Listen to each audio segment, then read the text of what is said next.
Halo, halo. Selamat malam, aku punya lagi lur. Apa iki? Duwe rak piring tempat Magicom ki modele lemari lur. Enek nggon penyimpanane. Penyimpanane iki ukurane 1 meter 20, tinggi 1 meter 70 wis enek rodone kabeh. Enek glindingane. Iya komplit. Lho ki lemari ini lur enek penyimpanane ya toh. Iso wakeh ki nyimpen. Lengkap, nyimpen perabot ya kena, nggak ada sego ya kena. Jen masuk. Nggak ada lawuh pauk maksudnya iki. Heeh. Lawuh pauk iki ya. Kuwi ngisor kuwi apa wi? Iki ngono enek rak piring rak gelas to lur, komplit lho, enek rak piringe, enek rak gelase tak kei pengaman karet ya. Lah dhuwure wi. Apa? Dhuwur ki. Dhuwure iki ya sing naruh prabot ya kena to lho. Tempat Magicom iki gede kok tak kei free colokan. Colokan ki apa to? Colokan cep-cepan nggih Magicom. Oh, alah nggih nggo ngecep nih ya.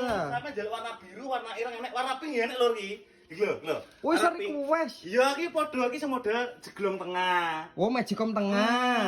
Regane padha.